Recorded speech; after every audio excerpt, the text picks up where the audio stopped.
I started, right? Okay. You started it? Yeah. Okay.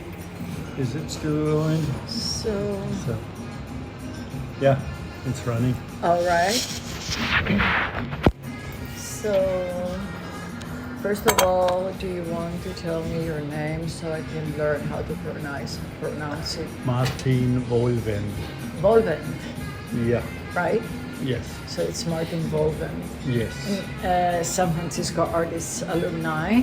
Yeah. Yes. Yes. When did you go? Do you want to tell me a little bit how did you choose the Art Institute to go to? Well, I told you earlier that I was working in Israel for a year Right. at the Baha'i World Center. Yeah. There I got to know a guy from Germany, and he was half Persian, half German, but lived in Scottsdale, Arizona. And since for a long time I wanted to always go to the United States, I asked him about what it's like there and so on. We became good friends while we were in Israel. I see. And so First of all, I didn't ask, I'm sorry, I'm interrupting, but I have to ask, where are you from? I'm from Liechtenstein. Okay, this is an important information. And that's how it falls, Yeah. because you're not from San Francisco, and I'm not asking you how did you find out about Yeah, the yeah, SFAI. Yeah. So you became good friends with this guy. Right, and so it was 1920 at the time, and then he said, well, if you're interested to come there, you just come, and Yeah. then I'll hook you up with a local community college, and you can explore some art courses, because I told him that I wanted to study art, but I didn't know quite what direction it would be yet. Yeah. And then I did that. I moved to Scottsdale, Arizona, in 1991, I think it was, January of it, and enrolled in the community college there. And I wasn't really interested to get a degree yet, but I made sure that I did at least like the associate arts degree, because then you still could choose your Yes. direction. And during those 2 years I was there, I then tried everything from sculpture, airbrush, graphic design, illustration, fashion design. And the moment I held a brush in my hands in my first painting class, I knew that was That was it. the direction I was going to take, because it felt like I was holding the key to the universe. Ooh. And just a direct Yeah. control that you can have with a brush. Yes. It's something that's very, I don't know. Makes you It's the feel closest. Yeah, it makes you feel like you're in control, Yes. right? Because and free, maybe. with all these other things that I explored, there were so many other elements that could just make it go wrong. Yeah. And so that I really liked, and I pursued one class after the other. And my painting teacher at the Scottsdale Community College was a student of Marc Chagall. He had actually been to France, and he had studied under Chagall. And he then recommended that I go to the San Francisco Art Institute. Oh, I see. And that's how I applied at the San Francisco Art Institute, and that's how I got in. Wonderful. Yeah. And then the rest is history, The rest is history. right? And what did you take at the Art Institute? Painting, of Painting. course. Right. So do you want to With the tell me? likes of Jeremy Morgan, Jeremy? Morgan and yes, Charlie Morgan and who else? and what was his name? Williams or William? No, William Bill. What was his last name? He did make these dotted paintings.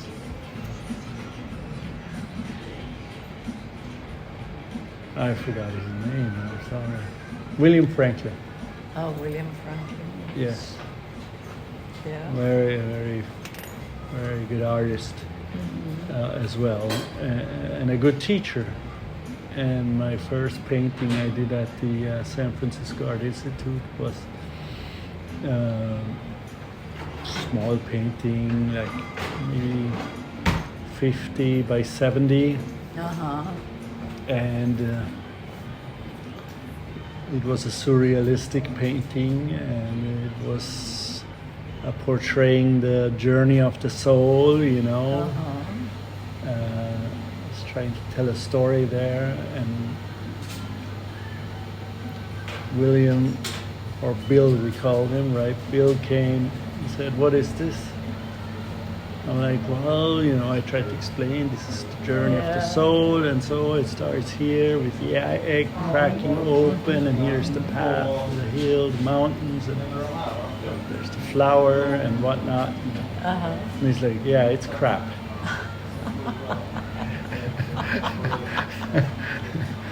And I'm like, what? Excuse me? Yeah, it's crap, he said. I'm like, why is it crap? He's like, because it looks like Salvador Dali. And I'm like, well, yeah, that's one of my favorite artists, you know?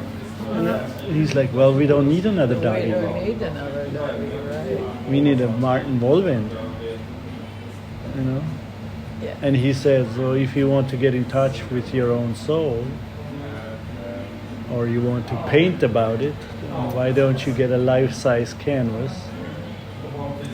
Also get a life-size mirror, and you stand naked in front of the mirror and you start painting yourself, and maybe in that interaction you get in touch with your soul. I was like, oh my God, okay. Different. I thought, okay, I have arrived at art school. Yeah, So exactly. I took that painting and I threw it in the trash. Yeah. And I built myself a life-size canvas. That's cool. I did not stand naked in front of a mirror, but You could have. what I did was I would take all my classes towards the afternoon and evening, Yeah, me too. so that when the classes were over, I could stay at school and paint all night. Okay. And so there was no one there. It was that beautiful There were thing maybe- with the Art Institute that it was open 24, right? Yeah, it was open 24/7. 24/7. You Yes. could go in whenever you You wanted. could go there and paint or, Yeah. I don't know. So occasionally there were some other Practice. students there too, so maybe 2, 3 Yeah. students we were that like to paint at night. And I do the same thing. and that's how I painted night after night. And I would first meditate, and then I would paint. So good.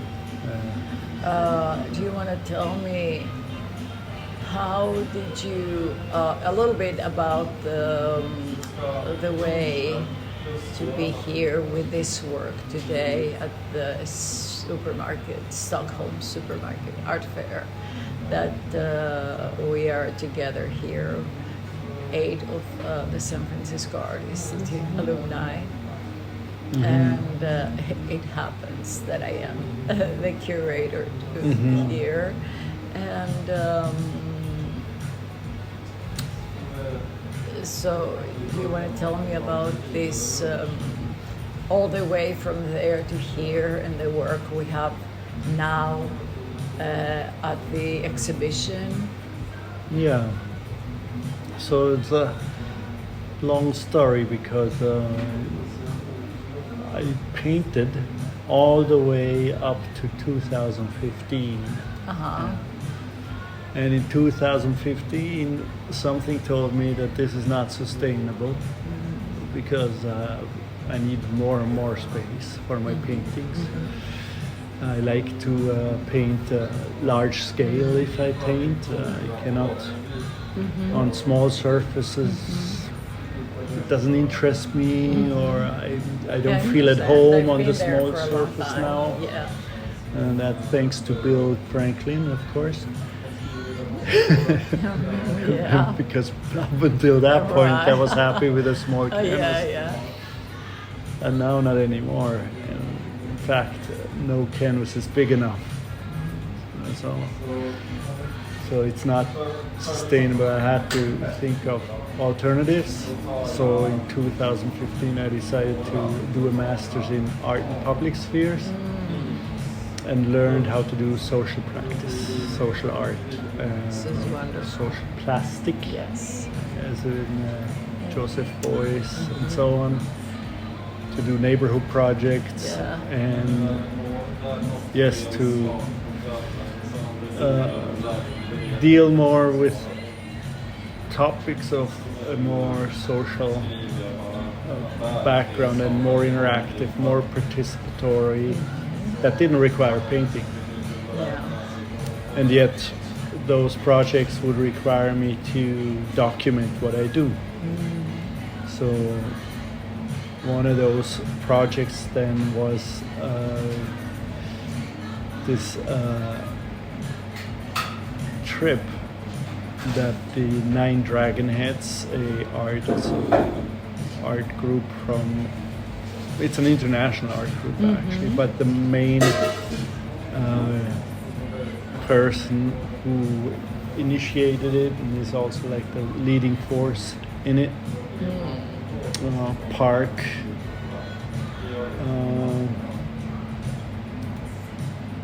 Park is his first name. Not sure his full name now, but with names I'm really bad always. That's okay. But it'll come back to me. But he invited me to come because he knew my work from my Istanbul curator and agent, Denizhan Özer. And they invited me to come to South Korea, and they had planned 2 trips along the border of the North and South Korean peninsula. Yes. And so the idea was to explore the border and then everybody develop their own work as like a sort of a statement in response to the emotions that we felt at the border and what we saw,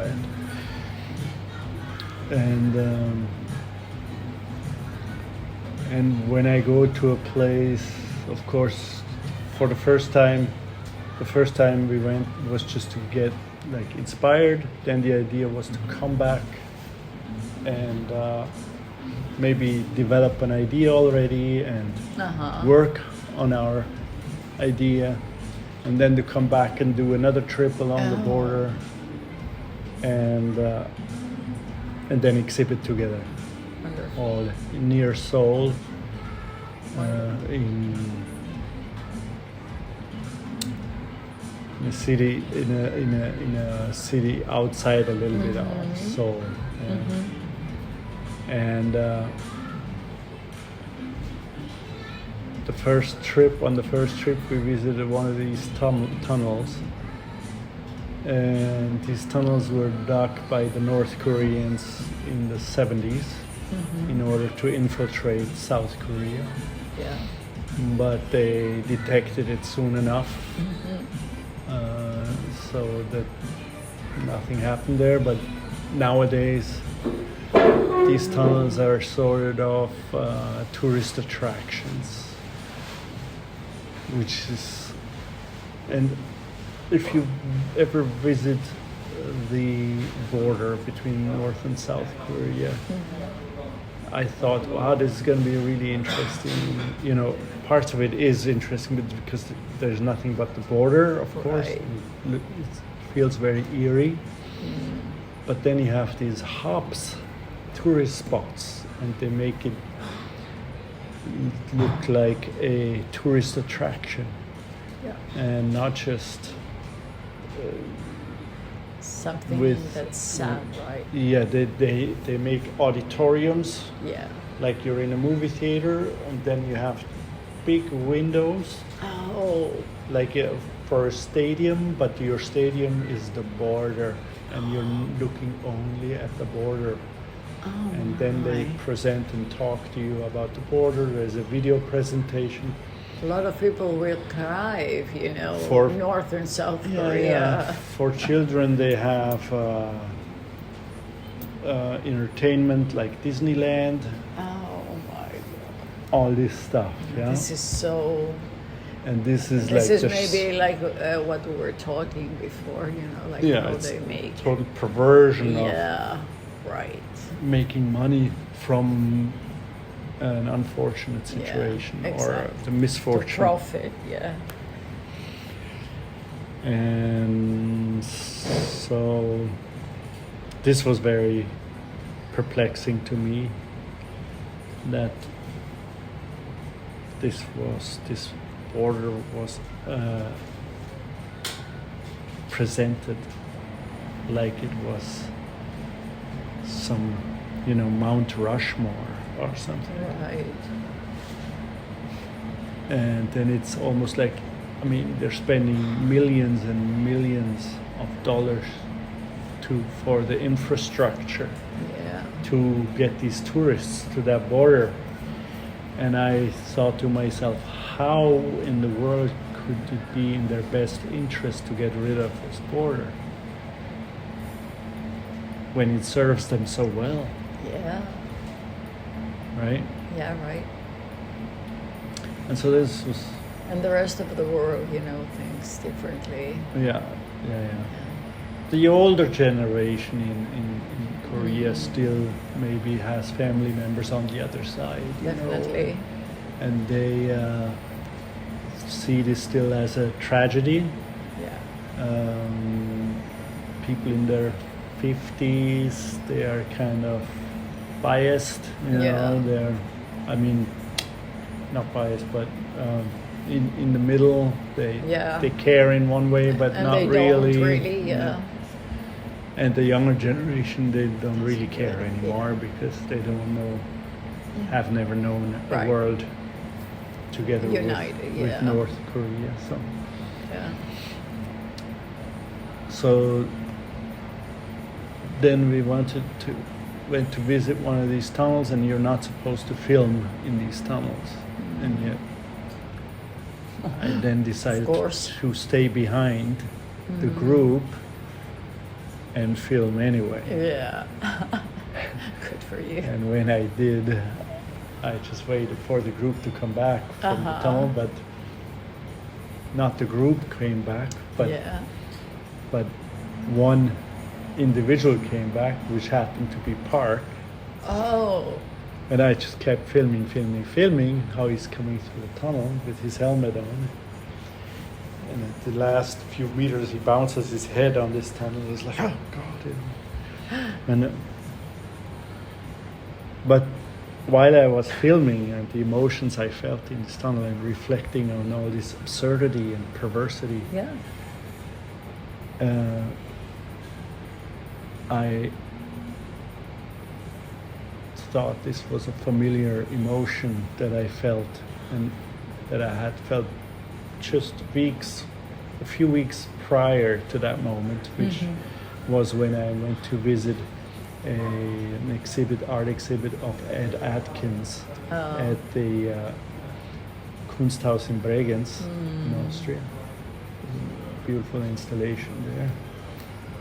And because he's also dealing with the absurdities of life and perversities thereof, of the whole consumerism and the way we do things, how mundane and it is, and how we just do things like without thinking, and it becomes,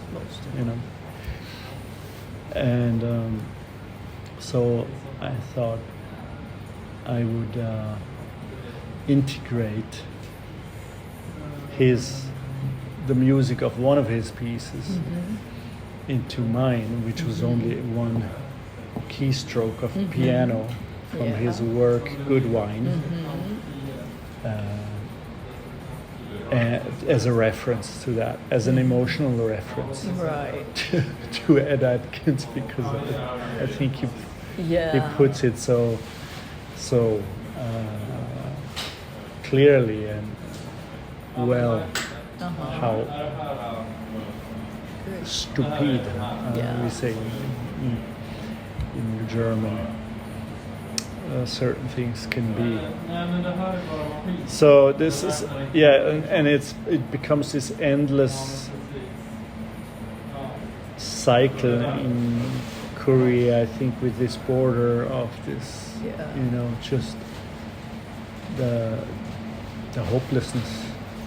That blew my the mind. Absurdity. That blew my mind with this piece of yours, and I liked it, and I really want to integrate it here. Is the absurdity. The absurdity, and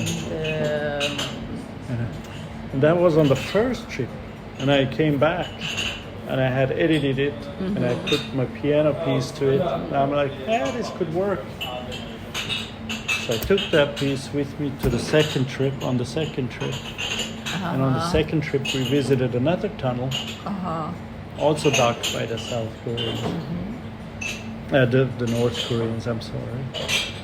And again, I stayed a little bit behind the group, and suddenly I hear singing behind me, right? And I turn around, and I'm like, there's no one there. Where are these voices coming from? And I turn on the camera and I start filming. And sure enough, there's one guy from our group coming because he had to use the restroom or something. So I was like, oh my God, this is the same scene as before, during my first trip. So it was a total chance. Yeah. It was total. The first one was already happened by chance. Right. The second one even more by chance. Right. Yeah. But now they totally coincided with each other. It was a repetition. Right. And in between, I had like 6 months at home. Yeah. So I was like, oh my God, this is perfect. And so I put these works next to each other. Yeah. In the meantime, with the first tunnel piece, I had that shown in Bern, Switzerland, in an underground station, or an ehemalige, former tram station where they fixed trams, Yeah. And they also had an underground there, and I dug it open because it was just boards on top. They had everything covered up, and we were going to exhibit in this big space. And I'm like, what's underneath here? Because this floor feels like there's something hollow underneath. And they said, oh, those are it's hollow underneath because that's where they used to fix the trams, right? Yeah. And I'm like, can we open it up? Yeah. So I had them open up a place, and I would go down and I would set up my video installation there. And it was of this tunnel, and I had a big screen there, a huge screen of the first tunnel, and the tram depot happened to be between the embassy, the two embassies of North and South Korea. So I had this straight line between the two embassies, and there was the tunnel. How can that happen? Yeah, exactly. So I did that as a project as well. The universe is sometimes playing games, right? Absolutely. And arranges weird stuff. Yeah. And now I have found a way to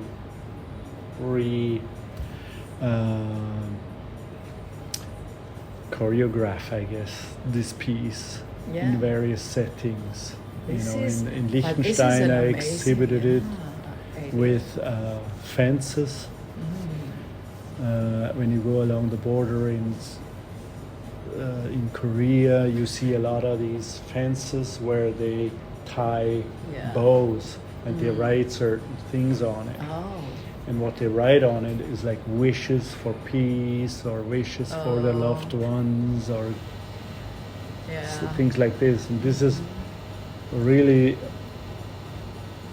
bows that, I mean, thousands and thousands of bows, yeah.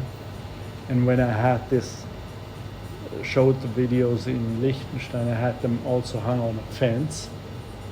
And then I had people, provide these bows that people could cut off a piece. This is an amazing, it's an amazing write their wishes. Performance installation. Yeah, exactly. They write their wishes and they hang it on the fence just like it would be in Korea, right? So different ways. And that one actually, that exhibit traveled from Liechtenstein to Berlin to Vienna, near Vienna, and Südtirol, Meran, and back to Liechtenstein. And now Stockholm.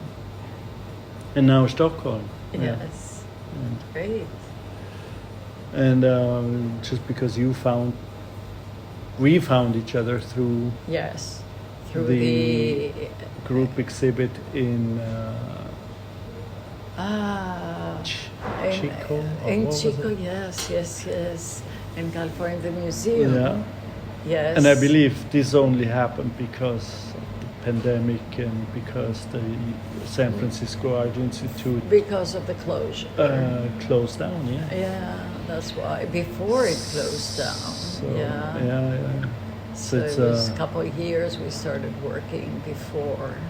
It was very emotional for everybody, and it's still. So did the alumni become very active after the closure? Yes. And it was regrouped and even more. Started organizing all these exhibits. Yeah, but before that, when it started, because it was there right from the beginning, when they started, the San Francisco Art Institute alumni, and we kind of worked a little bit with the school, but it was really certain, like that the school will close. They were trying to save it, but it was it got really, and it got final, after that. And Jeremy Morgan was the curator of this show. Yes. And it happened to be Jeremy Morgan Chico, with whom I California. went to China for the first time. Oh. He led that first group that went to China to study the Chinese traditional arts. Yeah. Wonderful. Yeah. Okay. But I guess we all have amazing stories how we got there. And I got some cravings to learn everybody's story. That was quite a trip too. How we all got at the Art Institute. Because that was like a 6 week, I think it was six weeks, in China with Jeremy Morgan. We were a group of 9 people, including him. And when I was there, I thought, this is so interesting, Chinese traditional arts. And before that, I had no idea about. I looked at it and I thought it was just naive painting, etc. Didn't we all went through a phase, of like and dislike and I had told Jeremy so little win. Or during that days, I didn't tell him anything. Through my head, it was like I probably should come back here because this stuff really interests me. And I was wondering, how I could do that, or should I not? Is it a good idea? So one morning I got up, and we were at breakfast, and then Jeremy said, Martin, I had an interesting dream about you last night. I'm like, really? What was that? And he's like, well, I came back to China and I saw this crowd in front of me. And in the middle of the crowd, you were. standing there. Oh my God. And That was he Jeremy's dream. And Yeah. he walked up to me and said, "Martin, how long have you been here?" And I said, 1,000 years. And as I said it, I would have a bag hanging around my shoulder, and I'm handing out white doves to the people and taking one after the other from this bag. White? Doves. And I'm Wow. like, oh What my. a dream. Yeah, and I'm like, okay, I'm coming back. That was the decision. That made it clear for me that I had to come Jeremy back. has to listen to this. I don't know, does he remember? Yeah, he's the reason why I went back to China for an independent study. Wonderful. If it wasn't for his dream, then I probably would Yeah. have gone. I don't know. This is wonderful. This is great. I'm sorry that you have to go tomorrow morning, Yes, but hopefully it's for a good cause. yes, hopefully it's for a good cause, and we'll see. It is for a good cause. It would be lovely to have you here at the opening, but it was great that you were here and you helped through the whole installation. And I think thank I you didn't do for- so much. It was Eddie. Eddie, he's the Eddie main was force the there. protagonist, Yeah, but we all helped. yeah. And even the presence is really a big deal. And thank you for participating, first of all. Well, thank you for the invitation, You're so welcome. which And, came at a later date. Yes. on short notice. Because, that's another story how we decided to do this at the last minute, to participate this year at the Stockholm Supermarket Art Fair. But it happened, and we're here. And I didn't even say that I am Eleni Exarchou, and I am an alumni and the curator of the Supermarket Art Fair for 2025. And I'm interviewing Martin Wohlwend From Liechtenstein. from Liechtenstein. And what time is it? It's probably We're in Stockholm. Stockholm at 11:24 p.m. 11:24 p.m. So we say goodbye to everybody and Good night. good night.